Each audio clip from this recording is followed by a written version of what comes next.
YouTube. It's your boy Ricky Williams coming at you with another one. Today is Tuesday, October 27th, 2020, almost birthday. What y'all doing for the holidays? Hoping y'all spending time with your family, You know what I'm saying? Don't worry about nothing. It's gonna be okay. It's the time for y'all to celebrate and give thanks for the people in your life and the things in your life. So make sure y'all do that. What's tonight's video about? Bob Arum versus Bud Crawford. Terrance Bud Crawford, undefeated fighter, pound for pound great. Right? What's going on over here, guys? Now, I don't know if y'all follow me, but I go to a bevy of different video chats, Zoom meets, on channels here that discuss boxing. Turn this down a little bit, just a little loud for me. That discuss boxing, boxing ego, easy work Wednesdays, BFTB, also the brother Black Star. And a lot of people don't understand why I blame Bud for the stuff he's going through with Top Rank. I really do. Everybody want to put the onus on Bob, and some of it is. But let me explain, right?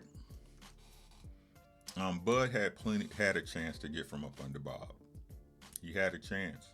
He chose not to. So anything from that point is that man's responsibility. Anything that comes along with it is Bud's responsibility. Now, he might not like it, but he's responsible for it. Look, in this sport of boxing, us as fans, we're on the outside looking in. We do a lot of speculation, a lot of guessing, a lot of what ifs, shoulda, coulda, wouldas, and maybes, right? But most people have a good general understanding of this business, at least on the promoter side, which factions in boxing are doing okay, which factions in boxing are kind of iffy. Excuse me, guys. And which ones are just straight up trash, right? As you guys all know, the zones on the way out, they're hanging by the skin of their teeth, which isn't much. We got the PBC, who's doing great business, fundamentally sound, able to make the fights they want to make. And we got Top Rank, who we all know traditionally where Bob Arum is the CEO of, president, whatever you want to call him, who has traditionally and historically blackballed black fighters, quelled and put black fighters on the shelf, not getting them the fights they need to advance their career. This is well known. Two big examples that you can point out. Three, actually. You got, of course, Floyd Money Mayweather, Mikey Garcia, and Manny Pac-Man Pacquiao. All these guys were being handcuffed and undervalued by Top Rank and Bob Arum. Well, Manny Pacquiao not so much, but Bob was getting a big cut of that money off top. So with Bud Crawford coming in the game, I don't blame him for the first signing of Top Rank, because everybody got to eat, right? He's got to feed his family. He's a fighter. He's got to feed his family. This is how he eats. This is how he lives. So sometimes we got to eat a shit sandwich, guys. Sometimes you got to eat and take what you don't like to get where you got it, to get to where you want to go. That's life, right? But at some point, whether it's your job, whether it's you're an entrepreneur, whether it's this business of boxing, it comes a point where you have to reevaluate and look for the best situation for you. Sometimes that job isn't the best situation. Sometimes your business you're in isn't the best business for you. You have to reevaluate, take a gamble, and move on.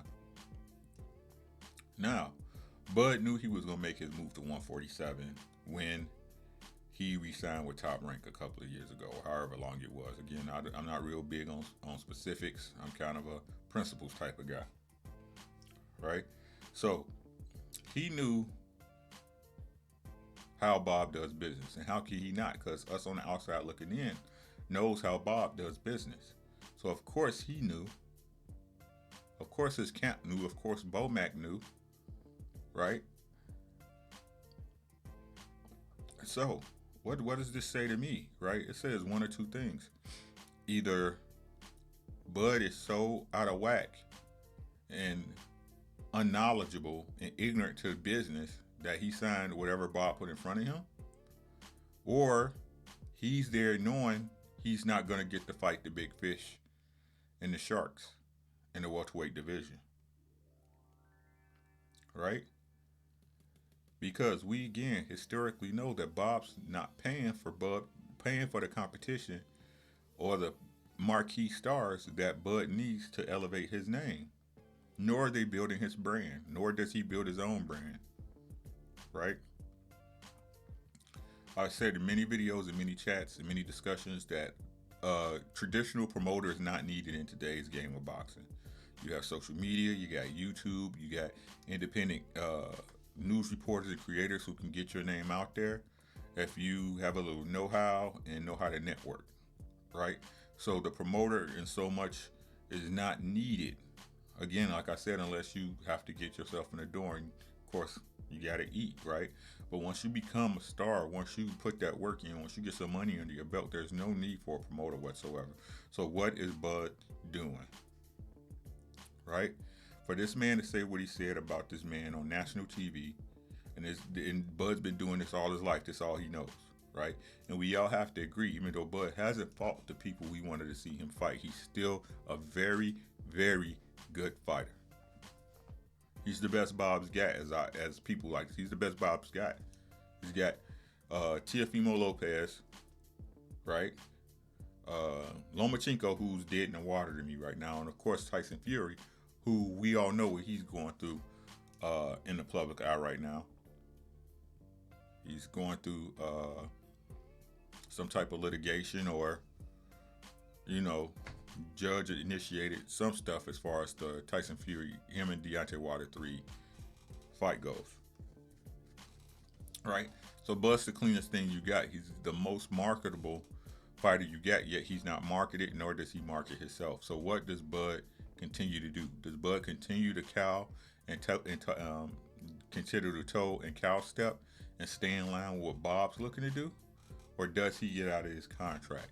But what does it cost? Because I don't count that man's pocket. I don't know what he made, right? And what's the language of the contract? Because for all we know, Bob can have Bud into some paperwork he don't even understand, right? However, Floyd's been warning fighters about this for the last 10 years, right? So it's not like the word is out there. So again, Bud, if you want to fight the big names, you can't sign to a promotional company that everyone knows is not going to spend the money to get you the names to solidify your legacy, right? If you sign with him, knowing this is the way this man does business, you got to eat that. That's your fault, not his. We all know well, it's his fault, but it's your fault as well. And again, I put more onus on you because it's your job to handle your own business, Bud Crawford.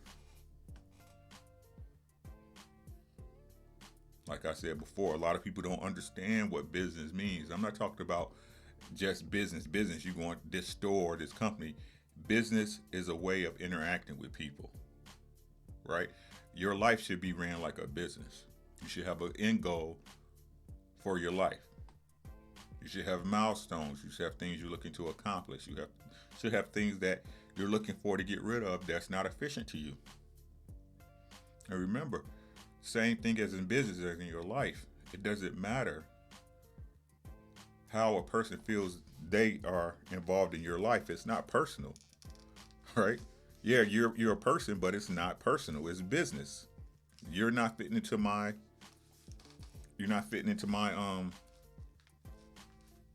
plan of life, right? Business is simply finding a way to execute a plan to fruition, right? I mind my business, you mind yours, right? So what Bud got to do to impress me? Bud has to find some way to get out this contract, or when October comes, him resigning with Top Rank should not even be a discussion at this point. he should be shopping. And again, if he's looking to solidify his legacy, the PBC is where he should sign, whether it's a fight to fight deal or a 3-fight deal or 5-fight deal, whatever you want to call it. That's where your legacy begins, right? At 147 at least. I never take away what you did at the lower weights. You was the man. 140, 135. You was the man. But we all know boxing is a what have you done for me lately sport. So that's where I'm at with it for this one. Like I said, Bud, you got some decisions to make, bro.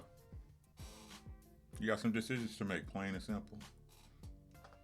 It's that time, right? It was, to me personally, it was that time when your contract expired the last time before you re-signed for the second time. But that's my big problem with Bud, right? You can't be sitting up there saying, okay, all the killers go to this particular school, right? And you know they there, right? You say yourself you're a killer. You're calling out the killers. You wanna roll thunder with the killers, but then you enroll in the prep school, right? You did that on your own volition. So that's what I got for it, Bud.